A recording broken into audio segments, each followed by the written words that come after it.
나온 덕을 선전하게 하려 하심이라. 너희가 전에는 백성이 아니더니 이제는 하나님의 백성이요 전에는 긍휼을 얻지 못하였더니 이제는 긍휼을 얻은 자니라. 아멘.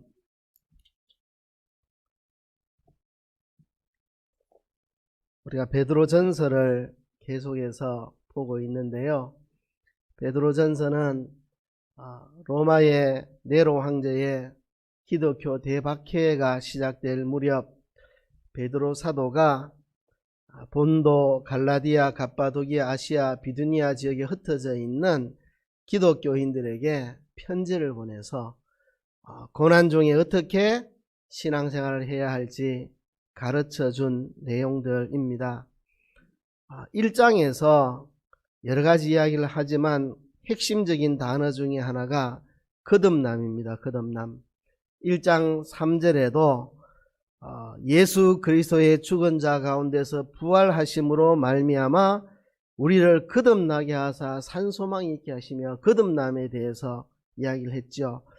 근데 1장 끝에도 23절에 보면 너희가 거듭난 것이 썩어질 씨로 된 것이 아니요 썩지 아니할 씨로 된 것이니 하나님의 살아있고 항상 있는 말씀으로 되었느니라 그랬습니다.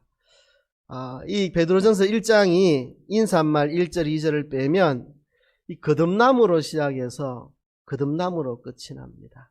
예수 그리스도의 죽었다가 부활하심으로 너희가 거듭났다는 말로 시작해서 마지막에 가면 너희가 거듭난 것이 썩어질 씨로 된 것이 아니라 썩지 아니할 하나님의 말씀으로 거듭난 것이다 그렇게 말하거든요.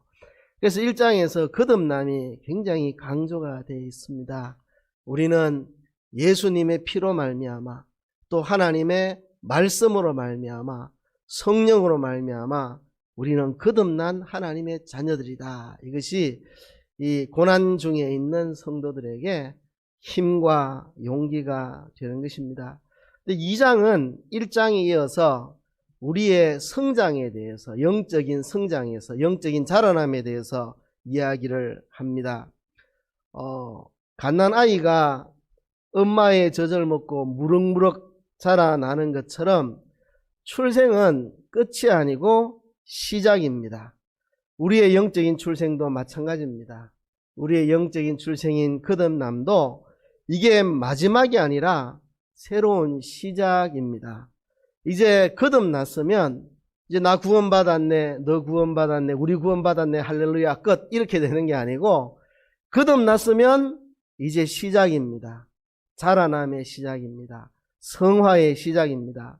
거듭난 하나님의 사람은 성화되어 가야 됩니다. 점점 자라가야 한다는 것이죠. 그래서 1장에서 거듭남으로 시작해서 거듭남으로 끝맺는 우리가 거듭난 자들이다. 이걸 가지고 너희들이 고난을 이기라고 이야기했던 것처럼 이제 2장에서는 너희가 자라가야 된다. 이 고난 중에도 너희들의 신앙이 끊임없이 자라가야 된다. 갓난아이가 엄마의 젖을 먹고 무럭무럭 자라나는 것처럼 자라가야 된다. 청년들 학생들이 우리 사택에 와서 아이들 방에서 우리 영민이 어릴 때 백일 사진인지 돌 사진인지 그걸 보고는 전혀 안 닮았다고 아이고 얘가 영민이냐고 막 그렇게 한바탕 웃었는데요. 저도 신기합니다.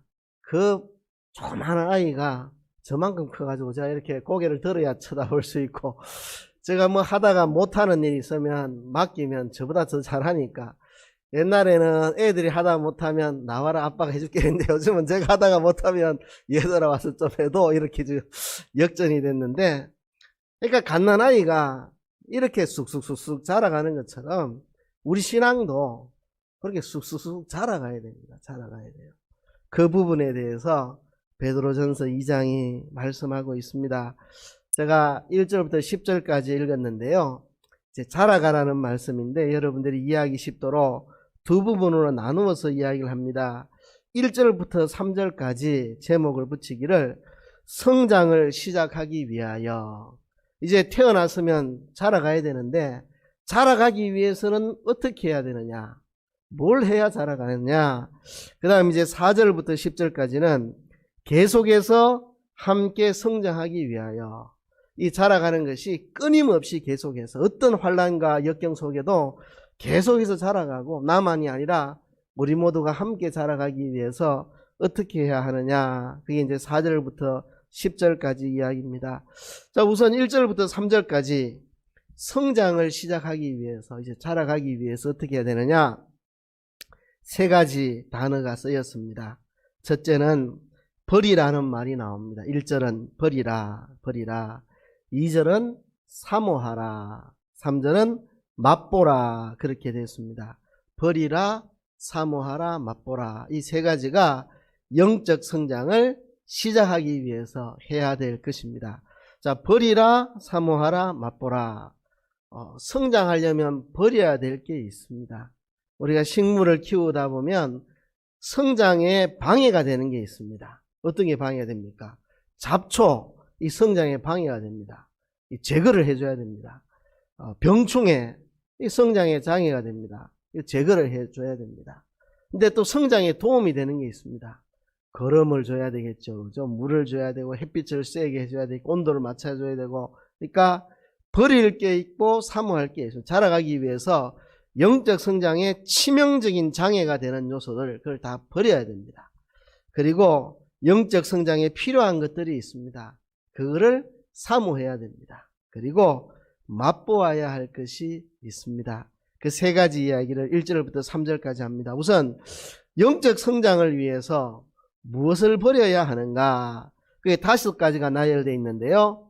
악독, 괴휼, 외식, 시기, 비방, 이 5가지가 기록되어 있는데, 요거를 의도적으로 세 그룹으로 나누어 놨습니다. 모든이라는 말이 3번 나오죠. 모든 악독. 그 다음에 모든 괴휼과 외식과 시기, 요게 또 하나고, 그 다음에 모든 비방하는 말, 요렇게 5가지지만 3가지로 나누어 놨습니다. 모든 악독을 버려라. 모든 괴휼과 외식과 시기를 버리라. 모든 비방하는 말을 버리라. 이 3그룹으로 나누어 놨는데요. 이게 모든이란 말이 왜 붙어 있겠습니까? 이 강조하는 것입니다. 악독이라고 하는 것은 어떤 모양이든지 악독과 관련된 그 전부를 다 버려야 된다는 겁니다. 그렇죠? 또 괴휼과 외식과 시기, 이와 관련된 모든 것들은 다 버려야 된다. 비방하는 말, 그렇죠? 이 비방과 관련된 어떤 모양도 형태도 관련된 모든 것들은 다 버려야 됩니다. 그래서 모든이란 말을 여기에 3번 썼습니다. 근데 자세히 보면 이 5가지 또는 3그룹들, 이것이 그냥 나열되어 있는 게 아니고 이게 다 관련이 있습니다. 관련이 있어요. 악독에서 출발해서 비방하는 말로 끝이 납니다. 악독에서 시작해서 비방하는 말로. 그렇습니다. 악에서 출발합니다. 모든 것은 악에서 출발합니다. 근데 마지막은 비방하는 말로 끝이 나죠. 자, 악독이라고 하는 것은, 우선 악이라고 하는 것은 자기 중심을 악이라고 합니다. 자기 중심. 뭐든지 내 중심, 내 중심. 자기 중심, 이게 악이죠. 타락한 인간의 본성입니다. 뭐든지 내 중심으로 하고 싶은 거, 이게 타락한 인간의 본성인데요. 이 악독을 버려라. 우리는 거듭난 자니까, 다시 태어난 자니까. 타락한 인간의 뼛속 깊이 자리 잡은 본성은 악이지만, 자기중심이지만, 이제 거듭난 자는 거듭났으니까 이 자기중심을 버려야 된다는 건데요. 이게 악독이라는 말은 이 악보다도 조금 더 강하게 표현한 건데요.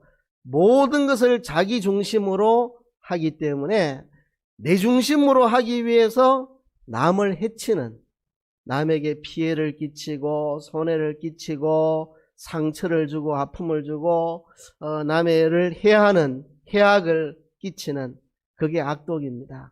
뭐든지 내 중심으로 다 하기 위해서 남에게 상처 주고 해악을 끼치고 피해를 입히고 손해를 끼치는, 그게 악독입니다. 이 악독에는 미움이 동반되어 오고 원한이 동반되어 옵니다. 뭐든지 자기 중심으로 하기 때문에 다른 사람에게 어떤 피해를 끼치더라도 내 좋도록 하는, 그죠? 그래서 다른 사람에 대한 원한을 풀지 않고 남에 대한 미움을 이걸 삭히지 못하고, 그래서 자기를 위해서 남을 해하는 그런 일을 하는 이게 바로 악독입니다. 악독. 그 다음에 나오는 게 모든 괴휼과 외식과 시기. 자, 악독에서 괴휼과 외식과 시기가 나옵니다. 괴휼은 뭐냐 하면 자기 속에 중심을 싹 숨기고 다른 사람에게 무슨 공작을 하는 게 괴휼이죠. 그죠? 다른 사람이 알지 못하는 나만이 아는 숨은 동기를 딱 가지고 남을 대하는 겁니다. 그게 괴휼입니다. 괴휼. 내 유익을 위해서, 악독에서 나오는 거라 그랬죠. 나를 유익하게 하기 위해서 필요하다면 다른 사람에게 상처도 줄 수 있고, 나를 위하는 거라면 남에게 해를 끼칠 수도 있고, 그런 것을 성사시키기 위해서 남 모르게 숨겨놓은 그런 나만의 숨은 동기를 가지고 그렇게 다른 사람을 대하는 거, 이런 게 괴휼입니다. 괴휼. 그렇죠? 아무도 모르는 숨겨놓은 자기만의 어떤 동기를 가지고 다른 사람에게 해를 끼치고 자기의 유익을 도모하는 이런 것들 이제 괴휼이죠. 괴휼에는 거짓이 동반됩니다. 거짓, 그죠? 거짓말, 부정직 이런 게 동반됩니다. 딱 숨기는 겁니다. 자기는 자기 나름대로의 못된 동기를 가지고 있는데, 악한 동기를 가지고 있는데 그 악한 동기를 숨기고 발톱을 다 집어넣고 웃으면서 상대방을 이용하고 자기를 위해서 남을 해치는 게 이제 괴휼이죠. 숨은 동기를, 악한 숨은 동기를 가지고 다른 사람을 대하는 거. 이렇게 괴휼로 자꾸 살다 보면 사람이 외식자가 됩니다. 외식자. 우리 개혁 한글판은 이제 외식이라고 했고, 이제 다시 번역한 성경에는 위선이라는 말을 많이 씁니다. 위선. 같은 말입니다. 같은 말. 외식, 위선. 겉만 번지르르하게 꾸미고 속은 악한 것이 가득 차 있는, 이게 외식이죠. 이 외식이라는 이 말이 결국 그 배우를 뜻하는 말입니다. 배우. 연극하는 사람. 완전히 연극하는 사람. 얼굴에 화장하고 분장하고 나와서 연극하는 사람. 전혀 자기는 그런 생각 없는데 그렇게 이제 연극하고 사는 사람. 그죠? 기독교인들이 조심해야 될 게 이겁니다. 연극 배우 되는 거. 목사도 조심해야 될 게 이겁니다. 외식, 위선, 연극 배우 되는 거. 전혀 자기 삶은 그렇지 않은데 앞에 나와서 강단에서만 연극하고 사라지는, 완전히 강단을 연극장으로 만들어가지고 완전히 쇼하고 연극하고 사라지는, 그리고 전혀 다른 삶을 사는, 이게 이제 외식인 거죠. 외식.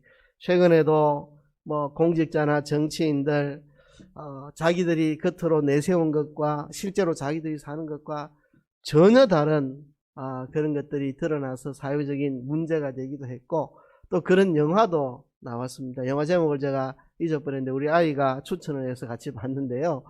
이 국회의원 출마하는 사람이 뭐 어째 돼가지고 정직한 말만 하는 어떤 그런 정상이 나타나가지고 자기 속에 있는 대로 다 이야기하니까 욕설과 비난과 분노와 이런 게 다 튀어나오는, 그러니까 전부 연극하고 살았는데, 이게 이제 영화에서 설정을 이 후보는 갑자기 정직하게 말하는 사람을 확 바꿔가지고 자기 속에 있는 대로 말을 하니까 뭐 어마어마한 추악한 것들이 다 나오는 그런 영화를 본 적이 있는데요. 이 세상이 다 연극 배우처럼 살아가는 세상, 우리가 연극하고 살면 안 되겠죠. 안 되겠죠. 제가 예전에 예비군 훈련 받을 때 이제 훈련 받고 저녁에 내후반에 있는데 한 사람이 자기가 얼마나 난잡하게 살아가고 있는지, 얼마나 많은 여자들과 함께 난잡한 삶을 살아가고 있는지를 연설을 하고 자랑을 하다가 딱 시간 되니까 부인에게 전화할 시간이라고 전화 들어가지고 얼마나 다정하고 상냥하게 자기밖에 없다고 말하고 또 끊고 다시 자기가 얼마나 방탕한 삶을 사는지 연설하고, 그 사람 집에 가면 연극하는 삶을, 집에서 가정에서는 부인과 자녀 앞에서 그냥 연극하고 살고, 연극. 외식이라는 거는 배우라는 말입니다. 배우 노릇하는 거, 연극하면서 사는 거죠. 그 다음에 이제 시기입니다. 시기. 다른 사람 잘 되는 꼴을 못 보는 거. 다른 사람이 나보다도 신앙생활 잘하고 모든 것 잘하고 잘 되는 꼴을 못 보는 거, 배 아파서 못 견디는 거, 이게 시기입니다. 그래서 이 악독에서 출발해가지고 이 자기중심적으로 살고 자기를 위해서 남을 해야 하는 이 악독의 동기에서 시작해서 그것을 이루기 위해서 자기의 악한 동기를 숨기는 괴율. 괴율로 살다 보면 완전히 외식자가 돼가 연극 배우가 되고, 이런 사람은 이제 철저히 자기중심적인 사람이니까 남 잘 되는 꼴을 보지 못하고 시기합니다. 시기. 그러면 마지막에 어떻게 되느냐?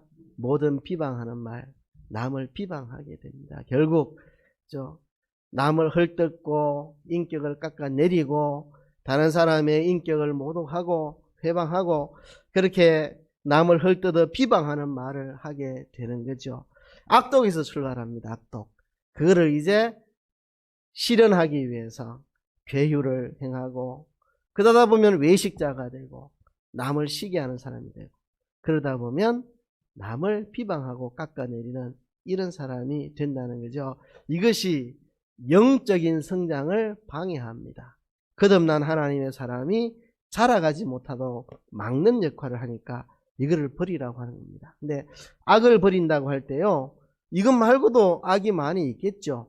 온갖 성적인 타락, 부패를 비롯해서 악이 많겠지만, 지금 초점을 두는 것은 교회 공동체 안에서의 악을 초점을 두고 있습니다. 그러니까 초대교회 네로의 박해가 시작될 때 그 고난 중에 있는 성도들, 이 사람들이 나가서 N번방에 들어가겠습니까? 박사방 그런 데 들어가서 하겠습니까?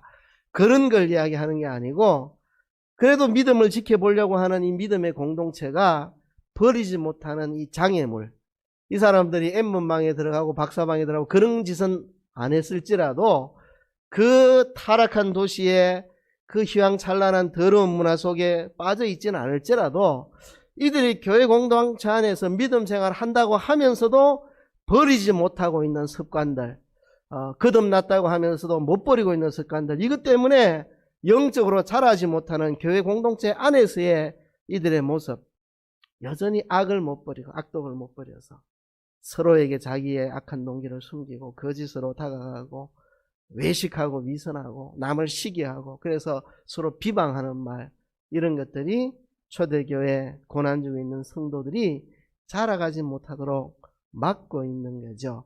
어쩌면 고난 중에 이런 게 더 심해질 수 있습니다.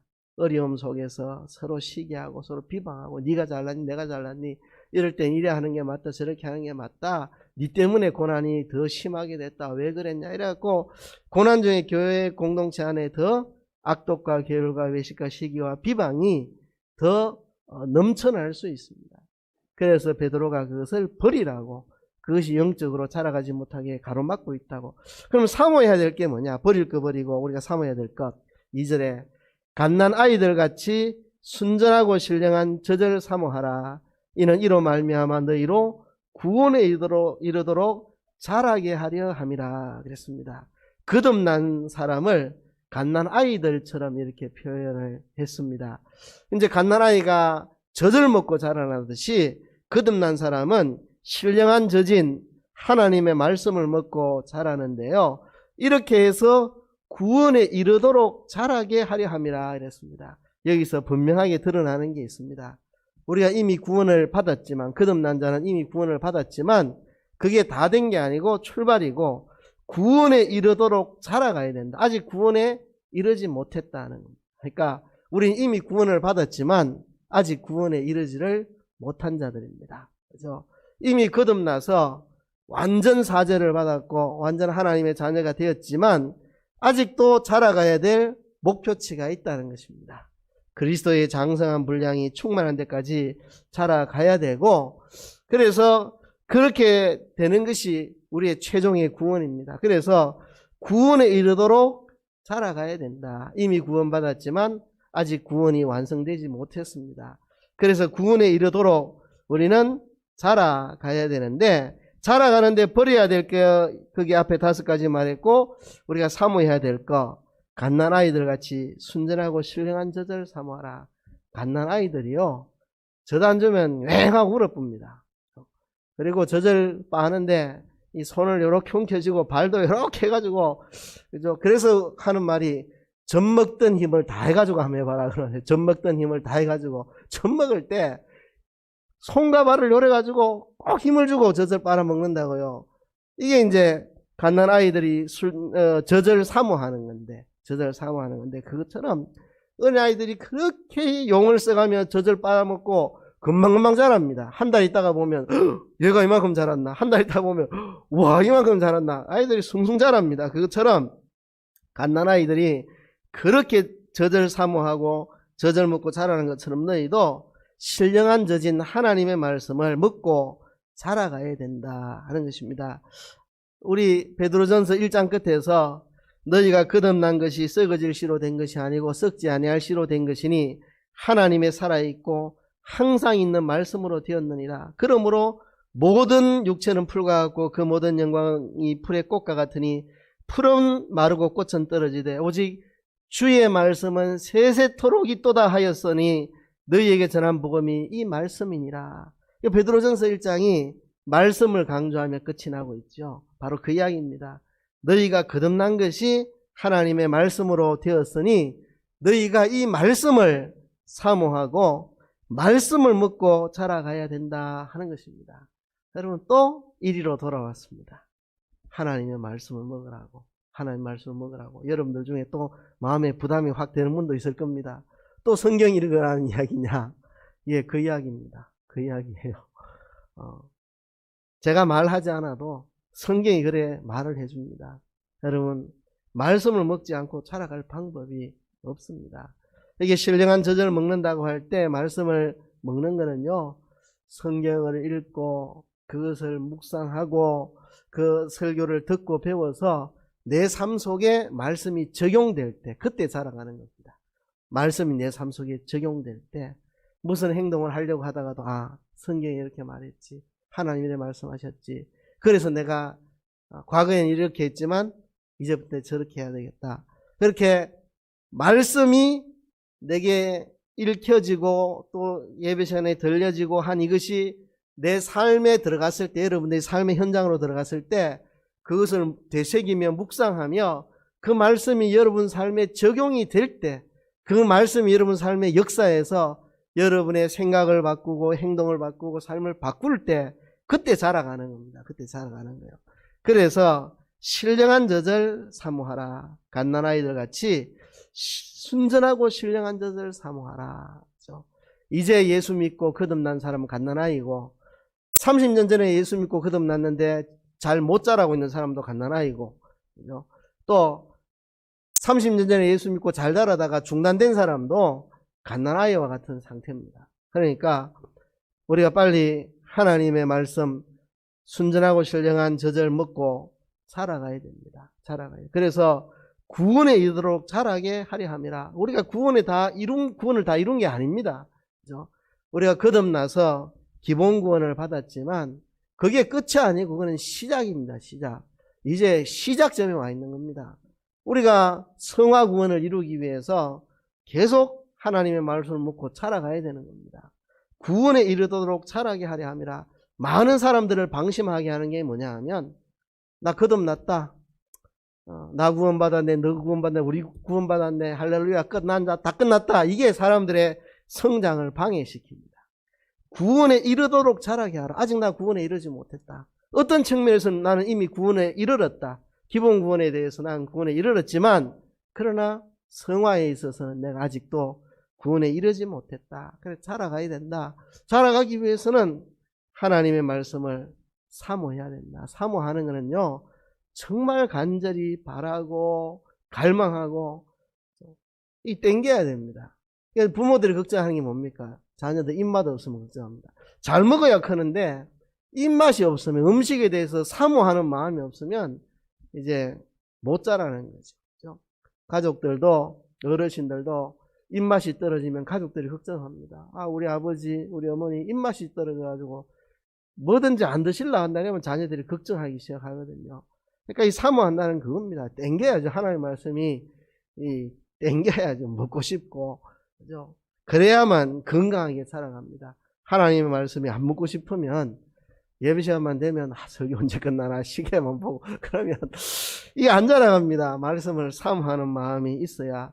저도 이 코로나 사태 때문에요, 이제 교회가 조용해져서 그동안에 극동방송 틀어놓고 설교도 들어보고 다른 사람, 그동안에는 제가 남의 설교를 거의 못 들어봤습니다. 제가 바쁜데 뭐 남의 설교 듣고 할 마음의 여유가 없었는데, 이번에 코로나 사태 때 옛날 집회 테이프, 백영희 목사님 집회 설교도 들어보고, 백태영 목사님 집회 설교도 들어보고, 백영익 목사님 집회 설교도 들어보고, 백영친 목사님 집회 설교도 다 들어보고, 또 극동방송 틀어서 요즘 시대에 이 울산 지역에 있는 교계 목사님들 설교도 들어보고, 그죠? 너무 좋더라고요. 말씀을 들으니까. 말씀 들으니까. 그죠? 그래서 우리가 말씀을 사모해야만 자라간다는 것입니다. 그래서 세 번째, 3절에 보면 너희가 주의 인자하심을 맛보았으면 그리하라 그랬습니다. 너희가 주의 인자하심을 맛보았으면 그리하라. 버릴 거 버리고 사모할 거 사모하라. 너희가 주의 인자하심을 맛보았으면. 주의 인자하심이 뭡니까? 우리 위에 그분이 대신 죽어주시고 우리 대신 그분이 살아나셔서 우리를 거듭나게 하사 산 소망 있게 하신, 이게 그분의 인자하심이죠. 그분의 은총이죠. 그분의 은혜를 생각해야 됩니다. 이미 우리는 맛보았는데 그 맛을 알아야만 버릴 거 버리고 사모할 걸 사모할 수 있다. 그 은혜의 맛을 알아야 됩니다.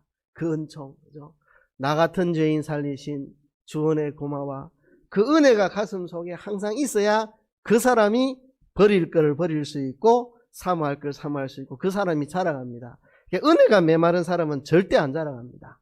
은혜는 완전히 메마른 사람은 독사같이 분노와 미움만 가득 차 있고 이 사람 못 자라납니다. 은혜가 고갈되면 악독과 계율, 외식, 시기, 비방하는 말려 사로잡혀서 못 벗어납니다. 은혜가 고갈되면 맨날 악독을 품고 남에게 계율을 행하고 외식 연극이나 하고 남 시기하고 비방하는 말하고, 은혜가 고갈되면 그렇게 살 수밖에 없어요. 은혜가 고갈되면 말씀 쳐다보기도 싫어집니다. 그러니까 너희가 주의 인자하심을 맛보았으면 그리하라. 주님의 인자하심, 그 은혜가 내 속에 촉촉히 젖어 있을 때 악독도 버릴 수 있고, 이게 그냥 내 인력으로 버려집니까? 하나님의 은혜가 내 속에 촉촉할 때 그분은 나 대신 십자가에 죽기까지 하셨는데 나도 내 중심으로 살 수 있나? 나도 나를 버리고 나도 주를 위해 살고 이웃을 살아야지. 그죠? 이 은혜가 촉촉해야지 이게 악독이 버려지지. 이게 그냥 버려질 수가 없는 겁니다. 그래서 너희가 주의 인자하심을 맛보았으면 그리하라. 이거는 주님의 은혜가 내 가슴 속에 촉촉히 있을 때 가능하다는 것입니다. 가능하다는 거. 그죠? 그래서 우리가 성장을 시작하기 위해서 해야 될 세 가지, 이 5가지를 버리고 악독을 버리고 신령한 젖을 사모하고 주의 인자하심을 맛보았으면, 그 은혜를 항상 가슴에 촉촉히 있으면 그 맛이, 주님의 인자하심의 맛이 내 혀끝에 살아있어야 그 참 잔잔한 주님의 은혜, 나 위에 십자가 지신 그 사랑, 그 은총이 내 혀끝에 잔잔하게 그 맛이 느껴져야만 이걸 할 수 있다. 이 3가지를 이야기했습니다. 자, 그 다음에 이 성장을 함께 계속해 나가기 위해서 이런 시련과 박해와 고난 중에도 흔들리지 않고 계속해서 함께 성장하기 위해서 뭘 해야 되느냐. 4절부터 10절까지 한번 봅시다.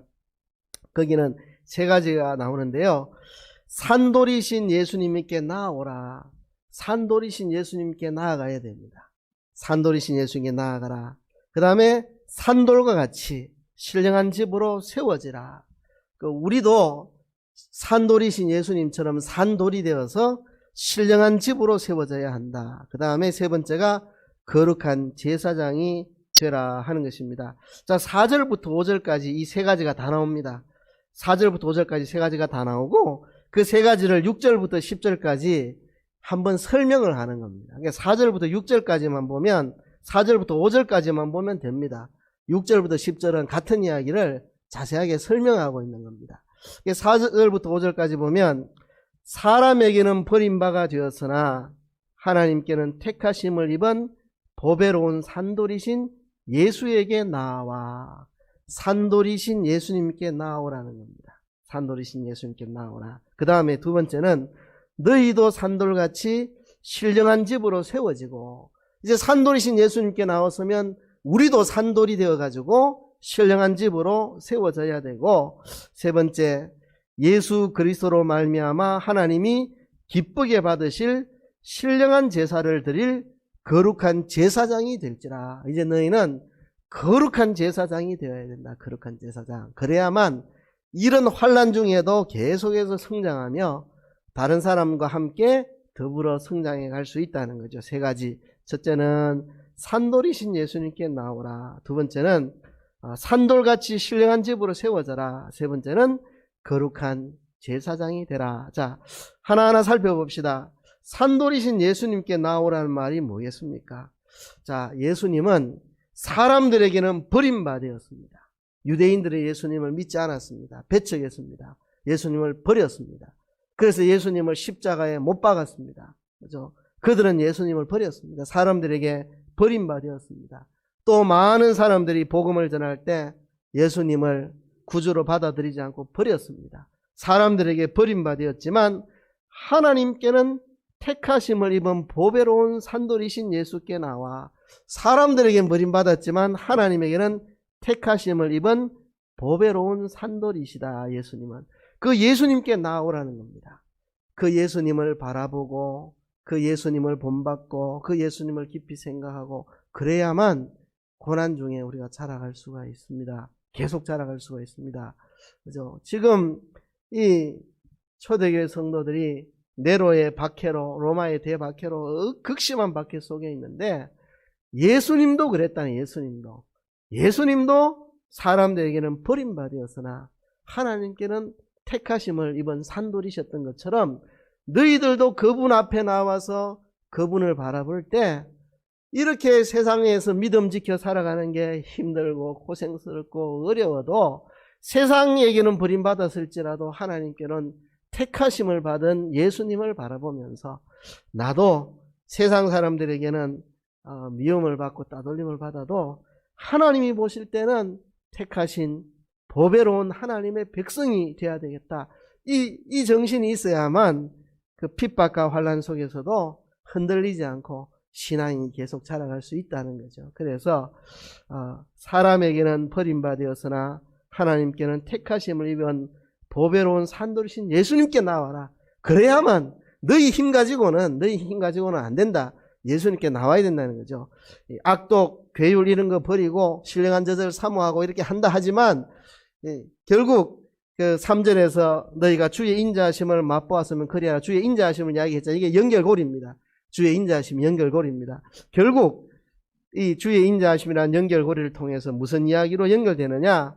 사람에게는 버림받았지만 하나님께는 택하심을 받은 산돌이신 예수님께 나와서 그분과 동행하고 그분을 바라보고 그분을 흉내내고 그분을 따라하고 그분을 마음속에 모시고 살아야만 너희도 시련 중에서 잘 자라갈 수 있게 된다는 거죠. 왜 예수님을 보배로운 산돌이라고 하셨을까? 성경은 그렇게 말하고 있습니다. 이사야서에 보면 보배로운 모퉁이 돌이라, 시편에 보면 건축자들이 버렸지만 하나님은 그 돌을 모퉁이의 머릿돌이 되게 하셨다. 이 돌로, 반석으로 예수님을 표현합니다.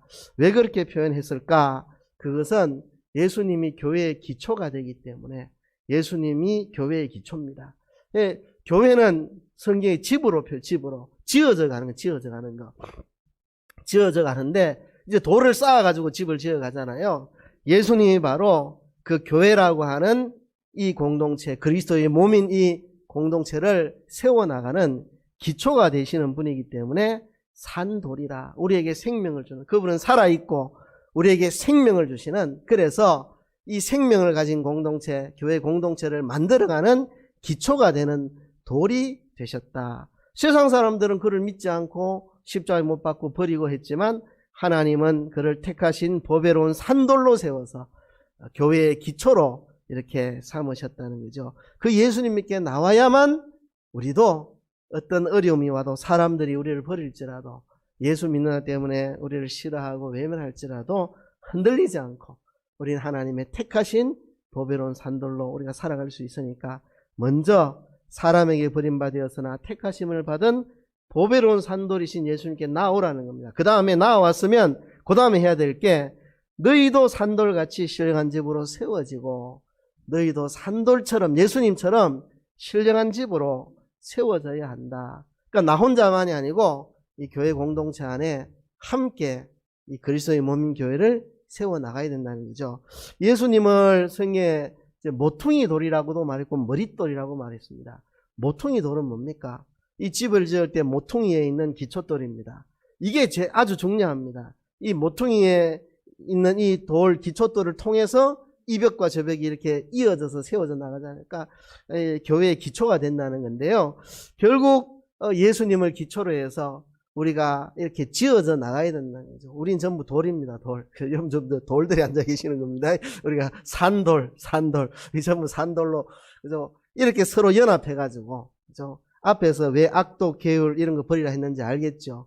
악독 계율. 우리가 함께 지어져 가야 될 사람인데 서로 악독을 품고 서로 속에 못된 중심을 싹 가리고 가면 쓰고 서로 연극하고 외식하고 서로 시기하고 비방하고 이래가지고 그리스도의 몸된 교회가 세워져 나가겠습니까? 안 나가죠. 그러니까 그걸 버리라는 겁니다. 그걸 버리고 결국은 너희가 이 산돌이 되어서 너희도 산돌같이 신령한 집으로 세워져야 된다. 신령한 집으로. 나 혼자가 아니고 우리가 함께 저도 돌 하나고 여러분 전부 우리 돌멩이다. 돌멩이 산돌입니다. 산돌.